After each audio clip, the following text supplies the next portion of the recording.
உன்னை நீயே தெரியப்படுத்திக்கலனா வேற யாரு உன்னை பிரபலப்படுத்துவாங்க என ஒரு முறை கேட்டவர் இவர். உண்மைதான். அதேபோல் தனது உழைப்பால், பேச்சால், திறமையால் வளர்ந்தார். பெப்சியின் தலைவர், இயக்குனர் சங்க செயலாளர் என முன்முகமாய் பதிந்தார். எப்போதும் தன் வார்த்தைகளும் செயல்களும் தமிழுக்கானதாக, மக்களுக்கானதாக இருக்கும்படி பார்த்துக் கொள்வார். இறைவன் மேல் வாரத்தை போட்டுவிட்டு உயர்ந்து நிற்கும் தமிழ் தலைப்பான உயிர் தமிழுக்கு என்ற படத்தில் நடித்து இன்றைய அரசியலை அழகாக பேச இருக்கும் படத்தின் நாயகன் இயக்குனர் அமீர் அவர்களை பேச அழைக்கிறேன்.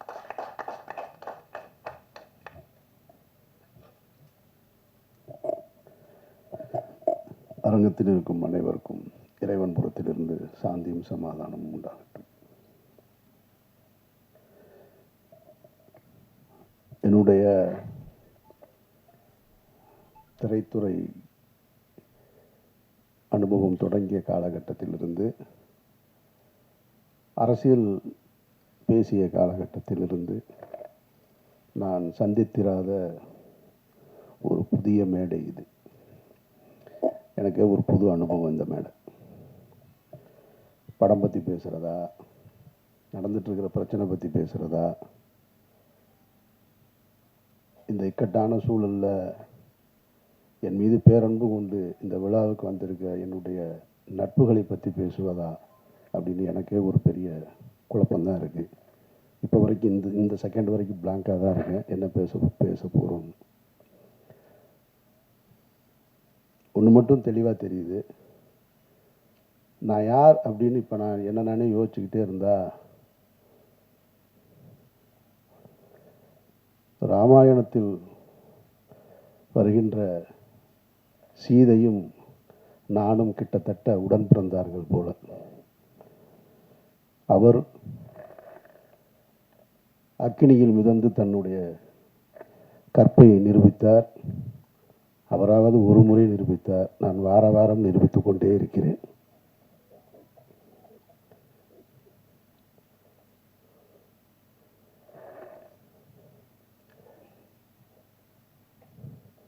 நிறைய சொல்லிட்டாங்க. நான் இந்த உயிர் தமிழுக்கு திரைப்படத்தினுடைய 2வது விழா இது, 2வது பத்திரிகையாளர் சந்திப்பு. இதே இடத்தில்தான் மாயவளை திரைப்படத்தின் பத்திரிகையாளர் சந்திப்பை நாங்கள் நடத்தினேன். அங்கேருந்து தான் தொடங்கினது. பல பருத்தி வீரன் மாயவளியில் தொடங்கும் போது பருத்தி வீரன் வந்துச்சு. இப்போது வேறையில் வந்து நிற்கிது. அந்த படத்தின் இயக்குனர் இந்த உட்காந்துருக்கார் அமைதியாக, ரமேஷ் பாலகிருஷ்ணன். நாங்கள் அதை ரிலீஸ் பண்ணுறதுக்காக வேலை செய்ய போய் அது ஏதோ ஒரு பிரச்சனையை தொடங்கி அது எங்கெங்கேயோ போய் நீதிமன்றத்தை நோக்கி போயிட்டுருக்கும்போது, சரி கொஞ்சம் தள்ளி வச்சுக்கலாம் அப்படிங்கும்போது, இறைவன் மிகப்பெரியவனுடைய இறுதிக்கட்ட படப்பிடிப்பை நோக்கி போகும்போது ஒரு 8-10 நாள் தான், 10 நாள் இருந்தால் படம் முடிஞ்சிடும். அந்த படம் முடியும் போது ஒரு புது பிரச்சனை தொடங்குச்சு. அப்போ ஃபஸ்ட்டு எனக்கு தோணுனது, இது என்ன நடக்குதுங்க, என்னை சுற்றி என்ன நடக்குது, எனக்கு எதுவுமே புரியலை அப்படின்னு பழனி பண்ண தான் சொன்னேன். நான் ஒரு அறிக்கை மாதிரி கொடுக்கலான் இருக்கேன். நான் என்ன நடக்குது, இது ஏன் நடக்குது, யாருக்கு நடந்தது, எதுக்கு நடந்தது, எதை நோக்கி போகுது, ஒன்றும் புரியலைங்க அப்படின்னு. ஏன்னா ஒரு நாள் ஷூட்டிங் முடிச்சிட்டேன். கோகுலம் ஸ்டுடியோவில் ஒரு மிகப்பெரிய செட்டு போட்டு, அந்த செட்டு இன்னும் இருக்குது, பல பேருக்கு தெரியாத தகவல். ஒரு ஹைகோர்ட்டு செட்டு ஒன்று மிக தத்ரூபமாக போட்டு மிகப்பெரிய பொருட்செலவில் ஒரு நாள் ஷூட்டிங் முடிச்சிருக்கோம். செகண்ட் டே அந்த ஷூட்டிங் நடக்கலை. அன்றைக்கு இரவிலிருந்து தொடங்குச்சு பிரச்சனை. அப்போ நான் சொன்னேன் பழனி பண்ணிட்டேன், இந்த மாதிரி ஒரு அறிக்கை ஒன்று, ஒரு லெட்ரு மாதிரி கொடுத்துருவோம் என்னை சுற்றி என்ன நடக்குதுன்னு. அப்போ சொன்னார் பழனி பண்ணியாங்க விடுங்க, எனத்தையாவது சொல்லுவாங்க, ஒரு 4 நாளில் சரியாயிரு, நீங்கள் பாட்டுக்கு போங்கன்னாரு. இல்லை கரு, எனக்கு என்னமோ இது சரியாக வரும்னு தோணலை. அவர் ரொம்ப எளிதாக கிடக்கணும்னு சொன்னார். இல்லை கரு, எனக்கு இது சரியாக வரும்னு தோணலை, நம்ம ஏதாவது சொல்ல வேண்டியது இருக்குது அப்படின்னு நான் சொன்னேன். ஒரு 2 நாள் அப்படியே கூடுதலாச்சு, 3ஆவது நாள் கூடுதலாச்சு. அப்புறம் ஒரு அறிக்கை கொடுத்துட்டேன். நான் அறிக்கை கொடுத்த உடனே அறிக்கையிலிருந்து யார் அதுக்கு எதிர்கருத்து வருதுன்னு பார்த்தா, கடந்த ஒரு 15 ஆண்டுகளாக 2014க்கு பின்னால் நான் பேசிய அரசியலில் கருத்தியல் ரீதியாக எதிர்கொள்ள முடியாத, என்னோடு நேருக்கு நேர் போரிட கருத்தியல் ரீதியாக போரிட முடியாத அவர்கள் பூரா வெளியே வர ஆரம்பிக்கிறாங்க. வெளியே வந்து புதுசாக தகவல்களை சொல்கிறாங்க. ஒருத்தன் சொல்கிறான் அவர் ஓடிட்டாருன்றான், ஒருத்தன் எஸ்கேப்புன்றான், தலைமறைவாயிட்டார், எங்கே இருக்காருன்னு தெரியலைன்றான், என்னத்தையோ ஒன்று சொல்லிக்கிட்டே இருக்கான். அப்போ தான் நான் இங்கேருந்து ஒரு கல்யாணத்துக்கு போயிருந்தேன். கல்யாண வீட்டிலேருந்து அப்போ நான் இங்கே இருக்கும்போது இந்த செய்தி வருது, அவர் அமீர் தலைமறைவு அப்படின்னு. தலைமறைவுன்னு வந்த உடனேயே நான் அங்கேருந்து நான் கல்யாண வீட்டில் தான் உட்காந்துருக்கேன் அப்படின்னு சொல்கிறேன். அங்கேருந்து ஒரு கேள்வி எடுக்கிறேன், கல்யாண வீட்டுக்கு போகிறவர் எதுக்குங்க மைக் எடுத்துகிட்டு போகிறாரு அப்படின்னா. ஏடா நீ தான் தலைமறைவுன்னா, நான் கல்யாண வீட்டில் உட்காந்துருக்கேன்னு சொல்கிறேன். அதுக்கு பதில் சொல்கிறான்னா மைக் எடுத்துகிட்டு போனாரான்னு கேட்குறேன். ஆனால் கல்யாண வீட்டில் மைக்கு ஸ்பீக்கர்லாம் இருக்காதா? அங்கேருந்து இன்னொரு இப்படி ஒன் பை ஒன்னாக போய்கிட்டே இருக்கு. அப்படியே கூட்டிகிட்டு வர்றாங்க. கூட்டிகிட்டு வந்து ஒரு நெருக்கடிகள். எனக்கு என்ன இதிலிருந்து நான் கற்றுக்கிட்டது, நான் பத்திரிகையாளர்கள் மேலே மிகப்பெரிய மரியாதை உண்டவன். என்னுடைய முதல் பத்திரிகையாளர் சந்திப்பு ஏவிஎம்மில் நடந்தது, மௌனம் பேசியதே திரைப்படத்திற்கு. அப்போ இருந்து இப்போ வரைக்கும் பத்திரிகையாளர்களோட நெருக்கமாக இருக்கிறவன். என்னை நேரடியாக தொடர்பு கொள்ளக்கூடிய, எனக்கு தெரிஞ்ச சினிமாவில் நான் இருக்கேன், இன்னும் மற்ற எத்தனை பேர் இருக்காங்கன்னு தெரியாது. பிஆர்ஓ பிடிச்சி தான் என்னை பிடிக்கணுன்ற அவசியம் இல்லை, ஸ்ட்ரைட்டாக எனக்கு மெசேஜ் வைப்பாங்க, நான் பேசுவேன். இன்றைக்கு ஊடகங்கள் பெருத்து விட்ட காரணத்தினால யூடியூப்பு அது இதுன்னு அவர்கள் தங்களுடைய வயிற்று பிழைப்புக்காக எதையோ ஒன்று பேசணும்னு பேசிக்கிட்டே இருக்காங்க. அதில் தத்துவார்த்த ரீதியாக நின்று களத்தில் நின்று போராடிக்கிட்டு இருக்கவங்களையும் தாண்டி எதை வேணாலும் பேசலாம், எல்லாம் என்ன கருத்தை வேணாலும் வைக்கலான்னு சொல்கிறாங்க. இப்போ நடந்துட்டு இருந்தது என்ன, இறைவன் மிகப்பெரியவன் திரைப்படத்தின் தயாரிப்பாளர் என்னோடு உறவாக இருந்தவர், நான் தம்பி என்று பொதுவெளியில் அன்போடு அழைத்தவர் ஒரு பெரிய குற்றச்சாட்டில் அவர் பின்னணியில் வச்சுருக்காங்க. இதில் எதையாவது நான் மறுக்க முடியுமா? அவர் யாருன்னே எனக்கு தெரியாதுங்க, அவரை நான் பார்த்ததே இல்லைங்க அப்படின்னு சொல்ல முடியுமா? சொல்ல முடியாது. அவர் எனக்கு தெரியும். எவ்வளோ வருஷமாக தெரியும்? 10 ஆண்டுகளாக தெரியும்.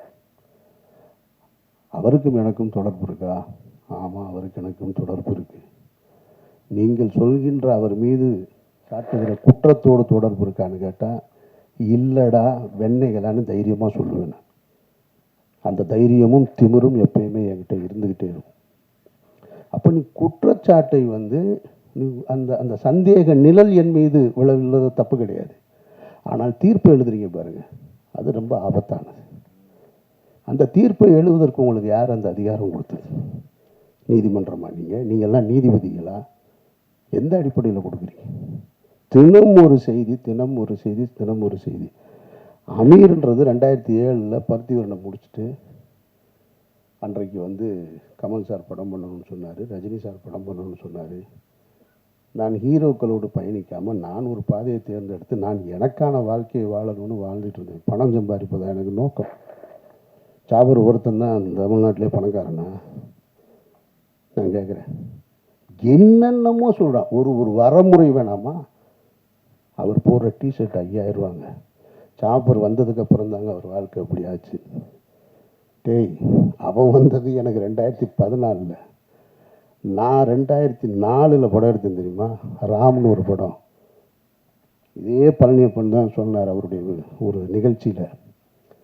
எனக்கு தெரிஞ்சு தமிழ்நாட்டில் யாரும் செய்ய மாட்டாங்க. விரும்மாண்டி படம் திரைப்படத்தை பார்க்கறதுக்காக ராம் ஷூட்டிங்கை நிறுத்திட்டு கீழே மதுரை அம்பியா தேட்டரில் விரும்மாண்டி படத்தை பார்த்துட்டு போய் 2 லட்ச ரூபா செலவு பண்ணுவேன் நான். என்னை பற்றி என்ன தெரியும் உங்களுக்கு? அவர் வந்த நம்ம திரைத்துறைக்கு வந்திருக்கோம். திரைத்துறைக்கு வந்தவுடனே என்ன செய்வோம்? தொடக்க காலகட்டத்தில் எப்படி கஷ்டப்பட்டோம் அவர் சொன்னார் இல்லையா? அதுபோல் நான் சென்னையில் எக்மோரில் படுத்திருந்தோம், நானும் பாலாவும். அங்கே கஷ்டப்பட்டோம், இங்கே கஷ்டப்பட்டோன்னொடனே இவங்க நினச்சிட்டாங்க பஞ்சம் பிழைக்க வந்தவங்கன்னு. பஞ்சம் பிழைக்க வந்தவர்கள் இல்லை, சினிமாவின் மீது ஏற்பட்ட விருப்பத்தினால் வீட்டில் காசு வாங்காமல் சுயமரியாதையோடு ஓடி வந்தவங்க நாங்கள். இதை பலமுறை சொல்கிறேன். பலமுறை சொன்ன உடனே நான் ஒரு நேர்காணலில் சொல்கிறேன், இல்லைங்க இந்த மாதிரி இருக்குது, இல்லை அவரோட நீங்கள் இங்கே தொடர்பு இருக்குது. ஆமாம் இருக்குது. உங்களுக்கு எப்படி வருமானம் வருதுன்னா, இவங்க என்ன இன்கம் டேக்ஸ் ஆஃபீஸரா? இடி டிபார்ட்மெண்ட் ஆவீங்க, இவங்களுக்கு நான் வருமானத்தையும் சொல்லணுமா? இது என்ன நியாயம் இருக்குது? ஒருத்தர் குற்றவாளி, குற்றம் சாட்டப்பட்டவர், அவரோட நீங்கள் தொடர்பில் இருந்திருக்கீங்க, உங்களுக்கு அவருக்கு என்ன இருக்குது அப்படின்னு கேட்டால் பதில் சொல்ல போகிறோம், அவ்வளோதான். நான் என் கூட பிறந்த அண்ணன் இன்னைக்கு கான்ட்ராக்டராக இருக்கார், ஒரு அண்ணன் லாயராக இருக்கார். அவர்கள் சொத்து வாங்கினா கூட நீங்கள் எப்படி வாங்கினேன்னு போய் கேட்பேன் நான். எங்கள் அண்ணன் கான்ட்ராக்ட்னா என்ன கான்ட்ராக்ட்னு கேட்டால் இப்போ அவர் என்ன டெண்டர் எடுத்திருக்காருன்னு கேட்டால் எனக்கு தெரியாது. இன்னொருத்தருடைய விஷயத்தை தெரிஞ்சுக்க வேண்டிய அவசியம் எனக்கு எங்கே இருக்குது? அது எது தேவையா எனக்கு? பழனியப்பன் சொன்ன மாதிரி நானும் அவரும் ஜனாவும் பேசியிருக்கோம். எதையாவது பேசியிருக்கோமா? நீங்கள் என்ன பண்ணுறீங்க, நீங்கள் என்ன பண்ணுறீங்க, அதெல்லாம் எங்கள் வேலை கிடையாது. நான் எப்படி இருக்கிறேன்? நான் ஒரு இறை நம்பிக்கையோடு இருக்கேன். அவர் ஒரு பெரியாரிஸ்டாக இருக்கார். ஜனநாதன் ஒரு கம்யூனிஸ்டாக இருக்கார். 3 பேரும் ஒன்றா இருந்தோம். என்றைக்காவது வேறு ஏதாவது நாங்கள் கருத்துக்களை பேசியிருக்கோமா? பணம் எப்படி சம்பாதிக்கிறேன்னு? பணம் சம்பாதிக்கிறதுக்காக வரல. நான் பணம் சம்பாதிக்கிறதுக்கு நான் வரலை. என் வாழ்க்கையை என் விருப்பம் போல் வாழணும்னு இந்த நிமிஷம் வரைக்கும் நான் ஆசைப்பட்டுக்கிட்டு இருக்கேன். இப்போ சொன்னாங்க பாருங்கள், இந்த படத்துக்கு பின்னாடி நான் நிறையா படம் பண்ணுவேன் அது இதுன்னு. நான் இப்பவும் சொல்கிறேன், நான் இந்த படத்தை நம்பி இல்லை, உயிர் தமிழுக்கு நம்பி இல்லை, மாயவளையை நம்பி இல்லை, இறைவன் மிகப்பெரியவனை நம்பி இல்லை, சந்தனத்தேவனை நம்பி இல்லை. நான் ஒரு மனிதனாக வாழணும்னு ஆசைப்பட்டு என்னுடைய கடைசி காலம் வரைக்கும் நான் விரும்பிய வாழ்க்கையை வாழணும்னு ஆசைப்பட்றேன். என் வாழ்க்கையை நான் அப்படி தான் பயணிக்கிறேன் நினைக்கிறேன். சினிமாக்காரனாக பயணிக்கணும், பெரிய தொழிலதிபராக வாழணும், கார் வாங்கணும், பங்களா வாங்கணும், ஒரு நாளும் ஆசைப்பட்டதில்லை. சிக்கலான காலகட்டத்தில் இப்போ நீங்கள் எல்லாம் சொல்லியிருப்பாங்க, அவருக்கு ஒருத்தன் சொல்கிறான் 10 ஆண்டுகளாக அவருடைய குடும்ப செலவு பூரா அவர் தான் பார்த்துக்கிறார், ஒருத்தன் ஆஃபீஸ் அவர் தான் ரன் பண்ணுறாங்க, என்னென்னமோ சொல்கிறேன். இந்த இருக்கான் எங்கள் அண்ணன் இந்த கூட்டத்துக்குள்ளே எங்கேயோ உட்காந்துருக்கான். அவன் கேட்குறான், இல்லையா கடந்த 10 நாளில் நான் என்ன செஞ்சிட்ருக்கேன் தெரியுங்களா? டெல்லி விசாரணை, என்சிபி விசாரணை, இடி விசாரணை, இதுக்கு நடுவுலலாம் தினம் ஏதாவது ஒரு கடைக்கு போய் பர்ச்சேஸ் பண்ணிக்கிட்டே இருக்கேன். ஒரு 4 ஜீன்ஸ் வாங்க, 4 சட்டை வாங்க, 4 ஜீன்ஸ் வாங்க, சட்டை வாங்க. அவன் கேட்டான், என்ன சார் டெய்லி போகிறீங்க, ஏதாவது வாங்கிட்டு வர்றீங்க, என்ன பண்ணுறதுன்னு தெரில. குடிக்கிற பழக்கம் இருந்தால் குடிக்கலாம், இல்லை வேறு எங்கேயாவது ஒரு அவுட்லெட் இருந்தால் அங்கே போகலாம். ஒன்றும் கிடையாது. நான் போகிறேன் வாங்குறேன் வர்றேன். இன்னொருத்தரை நம்பி, இன்னொருத்தருடைய பணத்தை நம்பி, அதுவும் குற்ற பின்னணியோடு இருக்கிறவரோட நம்பி வாழ வேண்டிய நிர்பந்தம் எனக்கு ஏற்படும். நான் அப்படி ஒரு வாழ்க்கையை வாழணும்னு விரும்பவும் இல்லை. இதையெல்லாம் உங்ககிட்ட சொல்லி நான் நிரபராதி, என்னை நீங்கள் நம்புங்க அப்படின்றதுக்காகவும் சொல்லலை.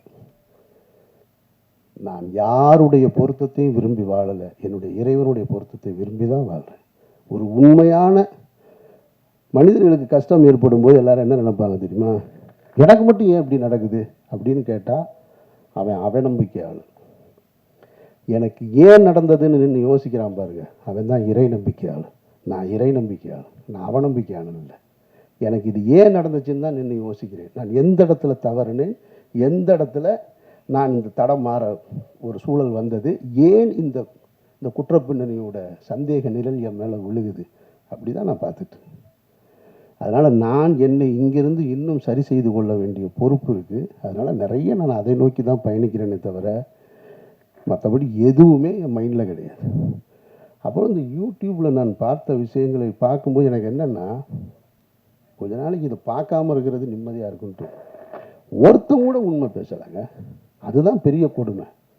சொல்கிறது பூரா பொய் பொய் பொய் பொய், அவ்வளவுமா பொய்.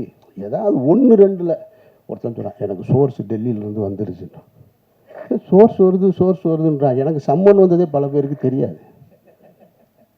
அதை என்னோட வக்கீல் வெளியே சொன்னதுக்கப்புறம் தான் தெரியும். ஆனால் இவன் சொல்கிறான் சோர்ஸ் நான் இரு. அவர் ஒரு 2 பேர் உட்காந்துக்கிறாங்க. கேட்டால் அவங்கெல்லாம் புலனாய்வு புலிகளாம். ஒரு 2 பேர் உட்காந்துக்கிறான். எதுக்கு ஒரு கேள்வி கேட்குறாரு. இவர் மடியில் 2 பேப்பர்ஸாக வச்சுருக்கா. அப்படி எடுத்து பார்த்துட்டு, அப்படியா அவனுக்கு வந்திருக்கா, அது என்னன்னு நான் சொல்கிறேன். நான் எனக்கு ஒரு ஆள் மாதிரி தான் சொன்னாங்க. அப்போ நான் நைட் டெல்லியில் பேசிட்டு சொல்கிறேன் அப்படின்ட்டான். சரி, உண்மையிலே டெல்லியிலேருந்து அவனுக்கு சோர்ஸ் இருக்கும் போல் இருக்குன்னா, அவனுக்கு தேனியில் அரெஸ்ட் பண்ண போகிறதே தெரியல. அதுதான் பெரிய கொடுமை. சரி, மடியில் 2-4 பேப்பர் இருக்குது, என்னடான்னு பரட்டி பார்த்து ஏதோ சொல்கிறான் போல இருக்குது. சரி, ஏதோ இதிலிருந்து வந்திருக்கும் போல இருக்குது. இருக்கலாம் இல்லையா? ஏதோ காவல்துறையில் இருந்தால் சொல்கிறாங்க, ஏதோ உளவுத்துறையில் இருந்தால் சொல்கிறாங்க. உண்மையிலே சோர்ஸ்லேருந்து வந்துருக்கு. விசாரணை பார்த்தா அவர் படித்து சொன்னது தினமலர் பேப்பர். ஐய, இவ்வளவு அபத்தமாக இருக்கும். இதை தினம் 2 லட்சம் பேர் பார்க்கலாம். அதுதான் பெரிய கொடுமை. ஒரு பொய் செய்தியை தினம் 2 லட்சம் பேர் நீங்கள் பார்த்து, அதில் கீழே பார்த்தீங்கன்னா எப்போ அமீரை கைது செய்வீங்க, எப்போ அமீரை கைது செய்வீங்க. இப்போ கடைசியாக நேற்று ஒருத்தன் கேட்டிருக்கான், ஏங்க நாங்கள் 3 மாதமாக வெயிட் பண்ணுறோம், அமீரை கைது பண்ணவே மாட்டேன்னு. இப்போ அவன் அவ்வளவு ஆவலாக இருக்கான் என் மேலே. சரி, நாங்கள் என்ன கைது, நான் என்ன சிறைக்கு என்ன புதுசா? சிறைக்கு போக அப்பவும் தயாராக இருந்தேன், இப்பவும் தயாராக இருக்கேன். ஆனால் நான் வெறுக்கிற ஒரு குற்றத்தில் என்னை தொடர்புபடுத்துவதை நான் கொஞ்சம் கில்ட்டியாக ஃபீல் பண்ணுறேன். அதை தான் கரு சொன்னார். அவருக்கு உள்ள வேதனை இல்லாமல் இல்லை, இருக்குது. ஏன்னா அதனால் என்னுடைய குடும்பம் பாதிக்கப்படுது. அமீர்ன்றவங்க தனிப்பட்ட என்னை நீ என்ன வேணாலும் பண்ணலாம்ல. ஒரு குற்றத்தை சுமத்தும் பொழுது ஒரு தன்னுடைய மகளுக்கு திருமணத்தை ஏற்படுத்திட்டு இருக்கிற வயசில் ஒரு பெரியவர்னு வச்சுங்களேன், ஒரு கஷ்ட காலம், அவர் தன்னுடைய மகளுடைய திருமணத்தை வந்து போராடி கொண்டு வந்து ஒரு இடத்துல நிறுத்துறாரு. அப்போ போய் பஸ்ஸில் பயணிக்கும் பொழுது ஒரு 14 வயசுக்குள்ள இடுப்பை கிள்ளி விட்டாருன்னு ஒரு குற்றச்சாட்டு வச்சா அவர் எவ்வளோ அவமானமாக இருக்கும். அந்த திருமணம் எவ்வளோ பெரிய தடைப்படும். அந்த மாதிரியான ஒரு சூழலில் தான் நான் வெறுக்கிற ஒரு குற்றம் சமூகத்தை சீரழிக்கிறதுன்றது போதை. நான் வெறுக்கிறேன் அதை. தருங்க இங்கே ஒரு அஸ்டன் நிற்கிறான், அந்த ஒரு அஸ்டன் நிற்கிறான், சிகரெட்டு குடித்தாலே ஆஃபீஸுக்குள்ளே உள்ளே விட மாட்டேன். ஜனாவும் கருவும் சிகரெட்டு குடிக்கணும்னா நாங்கள் மாடிக்கு போய் கீழே போய் குடிச்சிட்டு வரோம்னு சொல்லுவாங்க. அவங்க 2 பேருக்கு நான் என்ன ஆசானா? அதெல்லாம் கிடையாது. அந்த வாடை பிடிக்காது. எப்போவாவது நான் டென்ஷன் ஆகுது அப்படின்னு சொல்லிட்டு ஒரு சிகரெட்டை எடுத்தேன்னா அவர்கிட்ட கேட்டேன்னா அவர் தள்ளி விட்டு போயிடுவார். அப்படி நான் வெறுக்கிற ஒரு விஷயத்தில் என்னை கொண்டு வந்து தொடர்புபடுத்தும் போது அது என்ன மட்டுமா பாதிச்சிச்சு, என்னுடைய குடும்பத்தை பாதிக்குது. என்னுடைய மகள் வேலைக்கு போகிற இடத்துல பாதிக்குது. அங்கே ஒருத்தன் கேள்வி கேட்குறான். என்னுடைய மகன் கல்லூரிக்கு போகும்போது பாதிக்குது. என்னை நீங்கள் சந்தேகமே படாதீங்கன்னு நான் சொல்லலை. சந்தேகப்படுங்க, விசாரிங்க, நல்லா கேளுங்க. ஆனால் தீர்ப்பு எழுதாதீங்க. தீர்ப்பு எழுதுகிற அதிகாரம் உங்களுக்கு யாருக்குமே கொடுக்குறது. அதுக்கு இந்த நாட்டில் நீதிமன்றம் இருக்குது, எல்லாமே இருக்குது. கடுமையான விசாரணைகளை சந்திச்சுட்டு தான் நான் வந்து நிற்கிறேன். என்னுடைய இத்தனை ஆண்டு வாழ்க்கையில் நான் சந்திக்க ஒரு புது அனுபவம். டெல்லியில் 12 மணி நேரமாக இருக்கட்டும், டெல்லி வீதிகளில் நானும் வந்து அவன் எங்கள் அண்ணன் டாக்டருக்கு முடிச்சிருக்கான். அவன் யதார்த்தமாக லாங்குவேஜ் படிக்கிறக்காக வந்தவனுக்கு கிட்டத்தட்ட 3 மாதமாக புது அனுபவம். இப்போ என்சிபி, இடி, என்ஐஏ எல்லா டீட்டெயிலும் தெரியும் அவனுக்கு. என் கூட 70 நாளாக வந்தான் இருக்கான். டெல்லி வீதிகளில் நாங்கள் 2 பேரும் நடந்து போயிட்டு திரும்ப அந்த விசாரணையை முடிச்சுட்டு, அவங்கள பொறுத்த மட்டும் அந்த அதிகாரிகள் என்னுடைய விசாரணை நடத்துனதை பொறுத்த மட்டும், என்னை பொறுத்த மட்டும் ரொம்ப நேர்மையாக தான் நடத்தினாங்க. நான் இந்த இடத்துல அதை சொல்லியே ஆகணும். இது அரசியல் அழுத்தம் இருக்குது, அரசியல் அழுத்தம் இல்லை அப்படின்றதெல்லாம் தாண்டி என்னிடம் அவர்கள் மிக கண்ணியமாக தான் நடந்து கொண்டாங்க. கொஞ்சம் கூடுதலாக இருக்குது. நான் மனசு வலிக்கிறது மாதிரியான கேள்விகளை கேட்டாங்களான்னா நிச்சயமாக கேட்டேன். ஒரு இடத்துல கலங்கி போய் நின்னேனா அப்படின்னு கேட்டால் கலங்கி போய் நின்னேன். ஆனால் அது அவர்களுக்கு என்னை காயப்படுத்தணுன்ற நோக்கம் கிடையாது. அதை நான் அவங்ககிட்ட வெளியே வந்து சொன்னேன். நான் டிஸ்டர்ப் ஆனேன்னா ஆமாம் டிஸ்டர்ப் ஆனேன். நான் வேதனைப்பட்டேனா ஆமாம் வேதனைப்பட்டேன். நான் சஃபர் ஆனேன்னா ஆமாம் பட்டேன். ஆனால் அவங்களுடைய டியூட்டி அது, அவர்களுடைய வழக்கமான டியூட்டி. அப்போ எப்படி தான் குற்றவாளியை கண்டுபிடிப்பாங்க? என்னை மாதிரி ஒரு ஆள் போனவுடனே என்கிட்ட இலகுவாக நடந்துக்கிட்டா நான் குற்றத்தில் தொடர்பு இருக்கா இல்லைன்னு எப்படி கண்டுபிடிக்க முடியும்? அதனால் அவங்க டியூட்டியை தான் செஞ்சாங்க. விசாரணை முடிவுலையும் அதை தான் சொன்னாங்க. பர்சனலாக எந்த இதுவும் கிடையாது, எங்கள் டியூட்டியை செஞ்சோம். அந்த வகையில் என்சிபி ஆஃபீஸர்ஸ் எங்கிட்ட கண்ணியமாக நடந்துக்கிட்டாங்க. இடி ரைடு அந்த ரைடு கதையை கேட்டிங்கன்னா, வீட்டில் ரம்ஜானுக்கு எல்லோரும் ஊருக்கு போயாச்சு. இதை நீங்கள் தெரிஞ்சுங்க. இப்போ ஊடகங்கள் பத்திரிகையாளர்களுக்கு இருக்க வேண்டிய இதையும் மற்ற எல்லாரும் தெரிஞ்சுக்கணும். இதை சொல்கிறேன். எவர்களுக்குமே உண்மையான ரீசன் தெரியாதுங்க. அதுதான் உண்மை. நான் சொல்கிறேன். நான் இந்த வழக்கில் தொடர்புடையவனாக இருக்கிறதுனால சொல்கிறேன். அதிகாரிகளை தவிர வேறு யாருக்குமே தெரியாது. வேறு எவன் சொன்னாலும் நம்பாதீங்க. இதுதான் நிஜம். நான் சொல்கிறது உண்மை. இதை கன்ஃபெஷனாக வச்சுக்கோங்க. ஏன்னா எனக்கு முதல் சம்மன் வந்தது பாருங்கள், அதுவே யாருக்கும் தெரியாது. அது ஒரு வக்கீல் வெளியே போய் சொன்னதுனால தான் தெரியும். உடனே இவங்க என்ன பண்ணுறாங்கன்னா, அமீர் வந்து ரமலான் முடித்து விட்டு வருவதாக என்சிபி அதிகாரிகளிடம் வந்து சொன்னார், இந்த நேரத்தில் என்னை விசாரிக்க வேணான்னு கேட்டாருன்னு இதெல்லாம் தலைப்பு செய்தியாக ஓடுதுங்க. அப்போ இந்த மக்களுக்கு எது செய்தி? அப்போ உண்மையே செய்தியாக வராதா? நான் கேட்காத ஒன்று. 2ஆம் தேதி எனக்கு ஃபஸ்ட்டு சம்மன். அப்படி ஒன்று நான் கேட்கவே இல்லை. நான் 2ஆம் தேதி போயிட்டேன், டெல்லி போயிட்டேன். காலையில் முதல் நாளாக நாங்கள் போய் உட்கார்ந்தோம். ஒரு 12 மணி நேரம் விசாரணை முடிச்சு வந்தாச்சு. அப்போவே எனக்கு அடுத்து சம்மனுக்கான ஒரு திட்டம் இருந்தது. அதுவும் யாருக்கும் தெரியாது. ஆனால் இவங்களுக்கு தெரியவே தெரியாது. நான் அந்த காலகட்டத்தில் தான் அவங்க கேட்ட டீட்டெயில்ஸு, டாக்குமெண்ட்ஸு இதை பூரா எடுத்து எல்லாத்தையும் கொண்டு வந்து ரெடி பண்ணி வச்சிட்ருக்கேன். வச்சுட்டு ஒரு 3:30 மணி இருக்கும், 3:30 4 மணி. 4 மணிக்கு போய் வீட்டில் நான் அவனும் தான் படுக்கிறோம். வீட்டில் யாருமே இல்லை, ஃபேமிலி எல்லாம் ஊருக்கு போயிட்டாங்க ரம்ஜான் கொண்டாடுறதுக்கு. படுத்தா 5:30 மணிக்கு நோன்புக்கான காலை உணவை சாப்பிட்டுட்டு படுத்துருக்கான். 7:30 மணிக்கு ஒரு ஃபோன் அடிக்குது. அவன் ஃபோன் பக்கத்தில் என் கூட தான் பெட்டில் படுத்துருக்கான். அடிக்குது, அப்புறம் கட் பண்ணிட்டான். திருப்பி ஒரு 1.5 மணி நேரம் கழித்து ஃபோன் அடிக்குது. பார்த்தா என் பக்கத்தில் இருந்தவனை காணாம். சரி, நான் தூங்குறேன். திடீர்னு எழுப்புறான். நான் கொஞ்சம் லைட் இருந்தால் தூங்க மாட்டேன், அதனால் நல்லா டார்க்காக ஸ்க்ரீனை போட்டு படுத்துருப்பேன். தட்டி எழுப்புறான், சச்சான்னு. முழிச்சு பார்த்தா ஒருத்தர் துப்பாக்கியினோடு நிற்கிறாரு, முகத்துக்கு நேர. ஒன்றுமே புரியலை. கொஞ்சோன்னு லைட்டு அந்த ஜன்னல்லேருந்து லீக் ஆகுது. அதில் பார்த்தா ஒருத்தர் துப்பாக்கியோடு நிற்கிறார், 2 பேர். என்னடா அப்படின்ட்டு தெரில, கண்ணே முழிக்க முடியலை. சரி, அதோடு சரி எந்திரிச்சு முழிச்சு பார்த்தா அப்புறமா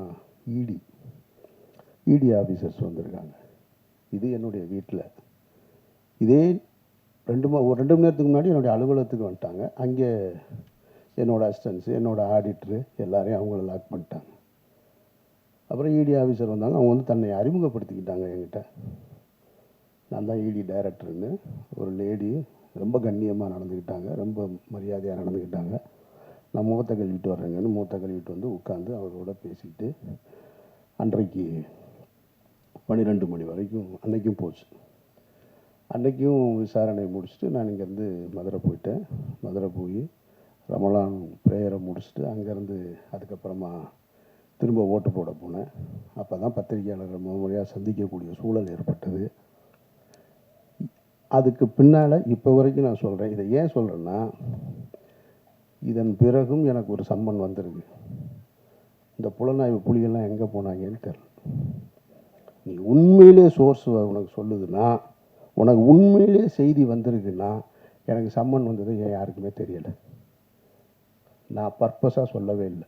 என்ன தான் நடக்குதுன்னு பார்ப்போம். எவன் தான் கண்டுபிடிச்சி சொல்கிறான்னு பார்ப்போம்.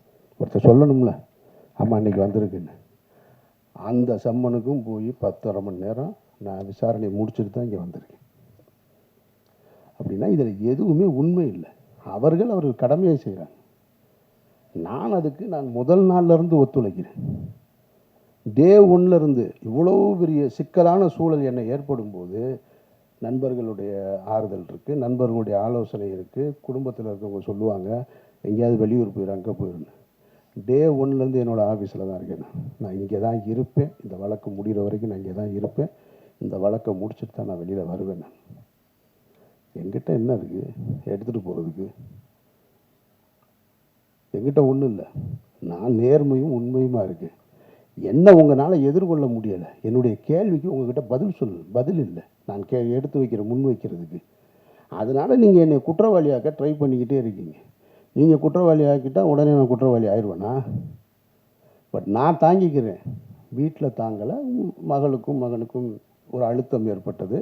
ஆனால் அதையும் தாண்டி எனக்கு முதல் ஆளாக எனக்கு ஆறுதலாக இருந்தது என்னுடைய குடும்பத்தார் தான், என்னுடைய 2 பெண் பிள்ளைகள் தான்.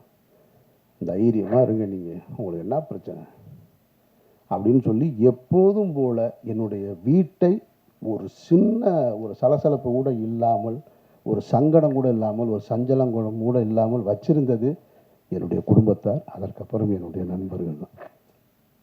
எதுவுமே என் மைண்டில் கிடையாது. எனக்கு ஒரு சின்ன சம்பவம் தான் நினைவுக்கு வந்தது.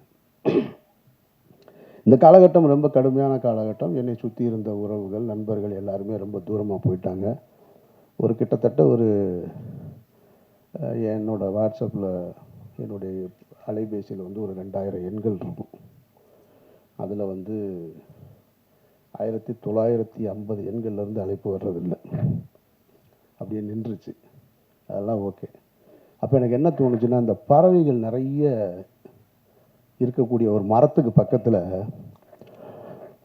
ஒரு வெடி சத்தம் கேட்டவுடனே பறவை பூரா ஓடி போயிடும். அந்த மரத்தில் எதுவுமே இருக்காது, எல்லாம் அப்படின்ற செகண்டில் காணாம போயிடும்.